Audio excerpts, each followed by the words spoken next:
దీనందాలో తిక్క దీనేశాలో తిక్క నా గుండెల్లో పొత్తాందే ఉక్క ఓ చికిరి చికిరి చికిరి చికిరి చికిరి చికిరి పడతా పడతా పడతా ఎనకే పడతా సరుకు సమాను చూసి సందేశి ఏసేకే కా చికిరి చికిరి దుంటే స్వర్గెత్తే సాక ముందు వెనక ఇదే గాలి కొక్కేసిందే పిల్ల చికిరి చికిరి అడుగుల మధ్య ఆ చంద్రులో ముక్క చారిందది నక్క నా ఒళ్ళంత ఆడిందే ಕೈತಕ್ಕ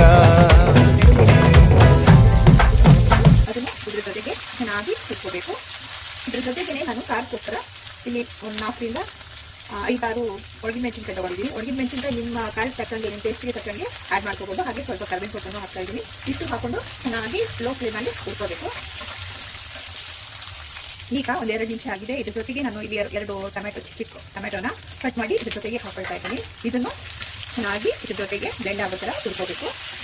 ಜೊತೆಗೆ ನಾನಿಲ್ಲಿ ಸ್ವಲ್ಪ ಪುದೀನ ಸೊಪ್ಪು ಫ್ಲೇವರ್ಗೋಸ್ಕರ ಅದನ್ನು ತೊಳೆದು ಇದ್ರ ಜೊತೆಗೆ ಸೇರಿಸ್ಕೊಳ್ತಾ ಇದ್ದೀನಿ. ಹಾಗೆ ಸ್ವಲ್ಪ ಕೊತ್ತಂಬರಿ ಸೊಪ್ಪು ಇದನ್ನು ಇದ್ರ ಜೊತೆಗೆ ಹಾಕೊಂಡು ಚೆನ್ನಾಗಿ ಹುರ್ಕೋಬೇಕು ನಾವು.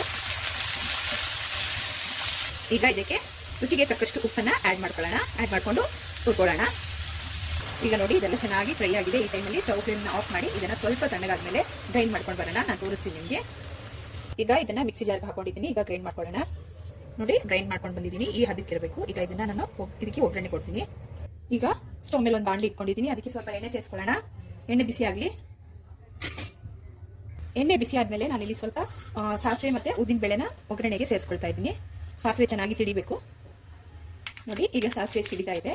ಸಾಸಿವೆ ಸಿಡಿದ ಮೇಲೆ ಇಲ್ಲಿ ನಾನು ಸ್ವಲ್ಪ ಒಣಗಿನ ಮೆಣಸಿನಕಾಯಿ ಮತ್ತು ಸ್ವಲ್ಪ ಕರಿಬೇವು ಸೊಪ್ಪನ್ನು ಇಟ್ಕೊಂಡಿದ್ದೀನಿ. ಅದನ್ನು ಈ ಒಗ್ಗರಣೆಗೆ ಹಾಕೊಳ್ಳೋಣ.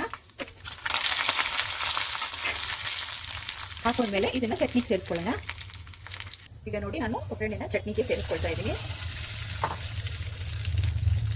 ಒಗ್ಗರಣೆ ಹಾಕಿದ್ಮೇಲೆ ಚಟ್ನಿನ ಒಂದ್ಸಲ ನೀಟಾಗಿ ಮಿಕ್ಸ್ ಮಾಡ್ಕೊಳ್ಳೋಣ. ಈಗ ಸೂಪರ್ ಟೇಸ್ಟಲ್ಲಿ ಒಂದು ಚಟ್ನಿ ರೆಡಿ ಆಗಿದೆ. ಇದನ್ನ ನೀವು ದೋಸೆಗೆ, ಇಡ್ಲಿಗೆ ಮತ್ತು ಚಪಾತಿಗೆಲ್ಲ ಇದನ್ನು ಸೈಡ್ ಡಿಶ್ ಆಗಿ ಯೂಸ್ ಮಾಡ್ಕೋಬಹುದು. ಇವತ್ತಿನ ರೆಸಿಪಿ ಏನಾದರೂ ನಿಮ್ಗೆ ಇಷ್ಟವಾದರೆ ಲೈಕ್ ಮಾಡಿ, ಶೇರ್ ಮಾಡಿ ಮತ್ತು ಸಬ್ಸ್ಕ್ರೈಬ್ ಮಾಡೋದನ್ನ ಖಂಡಿತ ಮರಿಬೇಡಿ.